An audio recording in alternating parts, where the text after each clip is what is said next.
आज आप लोग आधुनिक काल के द्विवेदी युग के प्रसिद्ध साहित्यकार अयोध्या सिंह उपाध्याय हरिऔध द्वारा लिखित प्रिय प्रवास महाकाव्य के शीर्षक पवन दूतिका का अध्ययन करेंगे।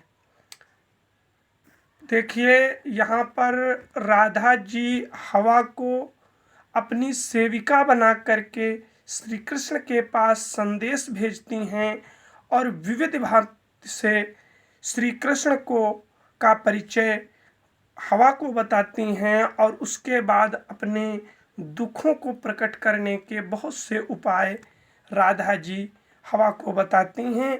बहुत सुंदर प्रसंग है। भारत देश की यही संस्कृति है, यही महानता है कि यहाँ पर कहीं बादल को दूत बनाया गया है तो कहीं वायु को दूत बनाया गया है। आइए, यहाँ पर राधा जी किस प्रकार से अपने दुखों का संदेश भगवान द्वारिकाधीश श्री कृष्ण के पास भेजती हैं, आप लोग इसका अध्ययन करेंगे। बैठी खिन्ना यक दिवस वे गेह में थी अकेले। गेह माने घर होता है। एक दिन राधा जी अपने घर के एकांत में यानी घर में बिल्कुल अलग बैठी हुई थी। आके आंसू द्रग युगल में थे धरा को भिगोते और श्री कृष्ण की याद में उनके आंसू आ रहे थे जो गालों से होते हुए पृथ्वी पर गिर रहे थे, अर्थात वो पृथ्वी को गीला कर रहे थे।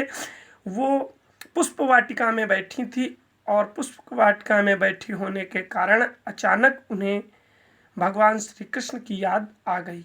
आई धीरे इस सदन में पुष्प सदगंध को लेने, और उसी घर में पुष्पों की प्यारी सुगंध को लेने के लिए एक वायु का झोंका आया हुआ था। प्रातः वाली सुपवन इसी काल वातायनों से, उसी क्षण उसी समय प्रातःकालीन आयु झरोकों के माध्यम से, झरोकों माने रोशनदान के माध्यम से वहीं पर आई पुष्पों की प्यारी सुगंध को लेने के लिए, अर्थात पुष्पों में वहीं उस वाटिका में वायु का एक झोंका आया। संतापों को विपुल बढ़ता देख के दुखिता हो।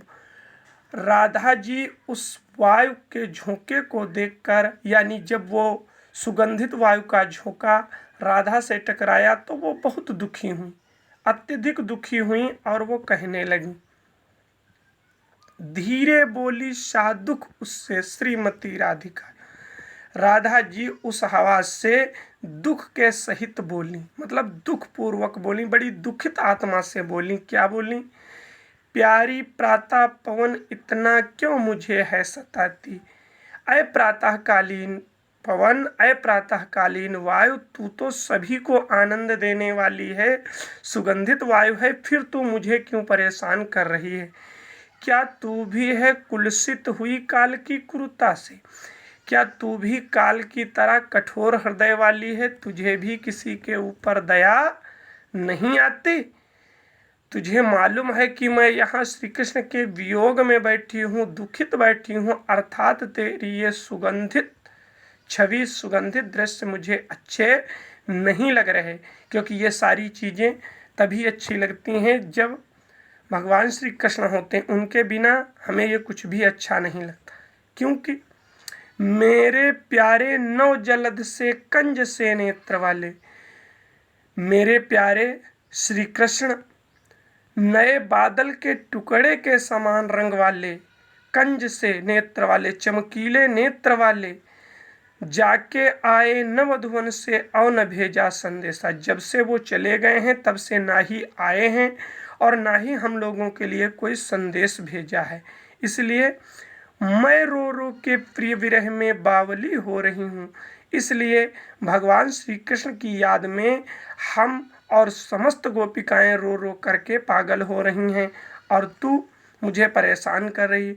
जाके मेरी सब दुख कथा श्याम को तू सुना दे। ऐ हवा, तू यहाँ से चली जा और वहाँ चली जा, यानी मथुरा चली जा और जा कर के मेरी सारी दुख कथा यानी दुख भरी ये कहानी श्याम को जाकर सुना दे। ये मेरी विनती है, तुझसे प्रार्थना है। ज्यों ही मेरा भवन तज तू अल्प आगे बढ़ेगी। अब राधा जी हवा से कहती हैं जैसे ही तू मेरा घर छोड़कर थोड़ा आगे बढ़ेगी, अल्प आगे बढ़ेगी मतलब थोड़ा आगे बढ़, शोभा वाली सुखद कितनी मंजू कुंजे में, जैसे ही तू मेरा घर छोड़कर थोड़ा आगे बढ़ेगी वैसे सुख को देने वाली नए कुंज वृक्षों की छाया, यानी नए पत्तों वाले कुंज वृक्षों की छाया मिलेगी। प्यारी छाया मृदुल स्वर से मोह लेगी तुझे वे। राधा जी हवा से कहती हैं कि कुंज वृक्षों की जो घनी सुंदर छाया मिलेगी वो तुझे अपनी ओर आकर्षित करेगी, यानी अपनी ओर खींचेगी। तब भी ऐ हवा तू देख ले, तब भी तू मेरा दुख लख, यानी तब भी तू मेरा दुख देख ले, वहां जाना विश्राम लेना, यानी उस वायु से कह रही हैं राधा जी कि वहां कुंज वृक्षों की घनी छाया में रुक मत जाना, तू मथुरा जाना, यानी मेरे दुख को अच्छी प्रकार से देख ले, मथुरा जाना और वहीं जा करके तू विश्राम लेना। थोड़ा आगे सरस रव का धाम पुष्प वाला, और जब थोड़ा और आगे बढ़ेगी तो तुझे बड़े अच्छी सुगंधों वाला, बड़े अच्छे पुष्पों वाला कौन वृंदावन धाम मिलेगा। अच्छे अच्छे बहुत धूम्र लतावान जहाँ बहुत अच्छे अच्छे धूम्र माने वृक्ष, लतावान लताओं से सुसज्जित, सौंदर्य से परिपूर्ण, क्योंकि वृक्षों की शोभा प्रिय छात्रों काहे से होती है, वृक्षों की शोभा उनकी शाखाओं से होती है, पत्तों से होती है। तो यानी लताओं से सुसज्जित बहुत से वृक्ष तुझको मिले, प्यारा वृंदा विपिन, और बहुत ही प्यारा वृंदावन मिलेगा, मन को मुग्धकारी मिलेगा। ये वृंदावन ऐसा वन है जो मन को अपनी ओर आकर्षित करता है, खींचता है।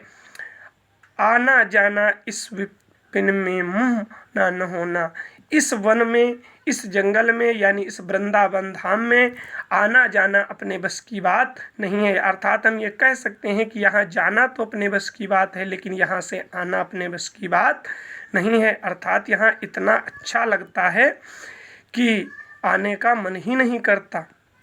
जाते जाते अगर पथ में क्लांत को भी दिखावे, देखिए उसी समय मार्ग में जाते हुए अगर तेरे रास्ते में कोई परेशान पीड़ित व्यक्ति मिल जाए तो जाके सन्निकट उसकी क्लांतियों को मिटाना, तो उसकी सारे परेशानियों को दूर कर देना।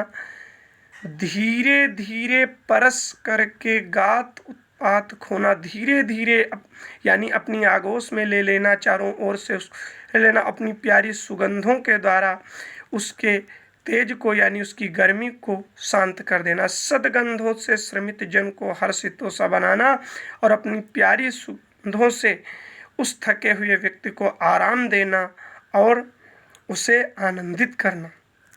उसी समय मार्ग में यदि जाते समय लज्जाशील पथिक महिला जो कहीं दृष्टि आए, अगर उसी समय मार्ग में कोई भारतीय लज्जाशील नारी नजर आ जाए, होने देना विकृत वासना तो न तू सुंदरी का, तो उस महिला के पास में जाना और ऐसा नहीं वहाँ से तेज निकलना जिससे उसके वस्त्र, सुनमाने कपड़े वस्त्र होता है, खुल जाए, जिससे वो औरत जो है शर्मा जाए, ऐसा नहीं करना।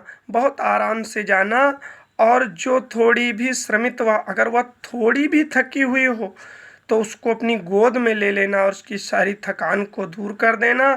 होठों की और कमल मुख की म्लानियाँ मिटाना, उसकी प्यारे होठों की, कमल जैसी मुख की सारी परेशानियों को, सारी चिंताओं को दूर कर देना और उसे आनंदित करना। प्रिय छात्रों, आज मैंने आप लोगों को पवन दूतिका शीर्षक के 9 पद पढ़ाए हैं, इनकी आप लोग व्याख्या करें और यदि इसमें किसी प्रकार की कोई समस्या है तो संपर्क करेंगे। धन्यवाद।